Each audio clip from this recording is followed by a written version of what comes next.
So I wanted to do a video about the wise man's star, just with the Christmas theme. Obviously Christmas is over, but I was too busy celebrating with family to make a video. So this video is just about the wise man's star. I've heard people talk about this star in ways that almost sound like they're promoting astrology. I just want to kind of go over the text and then analyze it with you and let you be the judge of what the wise man's star actually was. We first see any reference to this star in Matthew 2, verse 2. It says, of the wise men, they came to Herod, they said, we saw his star in the east. Right there, they're wise men, they're from the east. It does sound maybe like they could have been astrologers, doing the weird stuff they do, thinking stars, like actual physical stars in the heavens, actually mean something, which of course we know they don't. It sounds like maybe they could be saying that. But then we read in Matthew 2:7,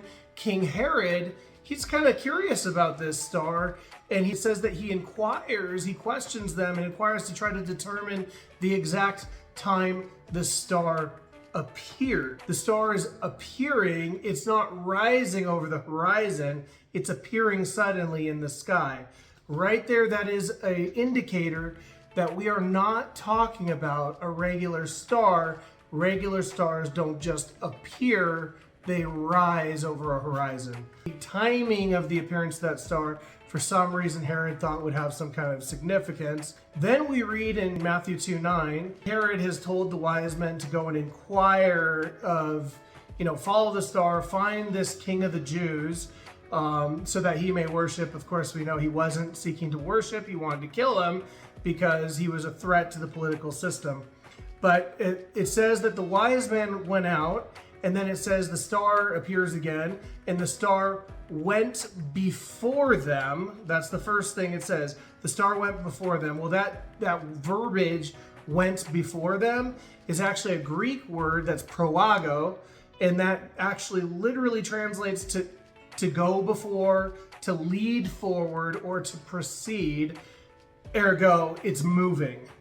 So this star is moving, and then it says it stood over the manger. So again, the astrologer interpretation says that they just lined up a star and then kind of stood at the right angle for it to look like it's above a manger. But we know that that doesn't make sense, right? First of all, it stood over the manger, above the manger. The star came down and hovered over the manger, right? So if it were just a star in the heavens, we know that that star could appear like it was over multiple houses, depending on what angle you're looking at it from.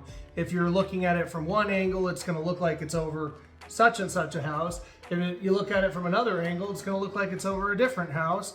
And depending on how far into the city you are, how do you determine which house that is? Because when you're outside the city, and if you line it up, it'll look like it's over the first house in the city, but then you walk further into the city, oh wait, no, it's over another house.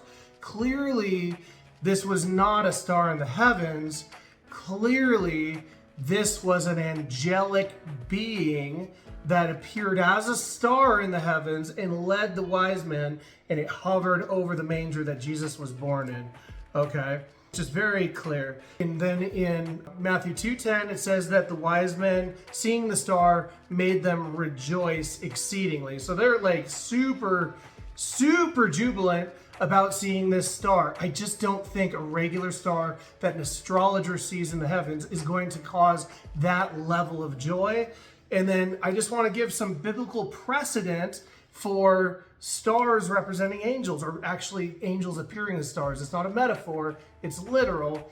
In Matthew 1:20, there's a mystery of the seven stars. John sees Jesus having seven stars in his right hand, and then the mystery of the seven stars is explained as being the seven angels to the seven churches. So these stars are angels. In Job 38:7, the angels are called morning stars. Okay? And it says of us, if we endure to the end and we overcome the world, we will be given the morning star, right? So Jesus is the morning star, and he gives the morning star to his followers, to his servants. He gifts us with that same power. So angels appear as stars in the scriptures, and I want to finish with this. As we enter and move further forward into the future, we're going to see a lot more activity in the heavens, and we're going to see a lot more gaslighting in the heavens, right? So the angels are appearing, and they're appearing as stars. There's going to be a lot of stuff going on, but there's also going to be a distraction. This whole drone thing that's going on, is a distraction. They're trying to create something that looks similar, but then can be explained away, right? Because they don't want us knowing the truth that heaven is above. It's not a flat, I don't believe in a flat earth. I believe it's three-dimensional. I believe heaven is space-time, and it's time, and something can be up there in a certain location, right? But in a different state of time. Heaven is above, the drones are a distraction, the kingdom of heaven is coming. In the last days, it says that the final evangelistic effort is actually going to be an angel flying in mid-heaven, proclaiming the eternal gospel.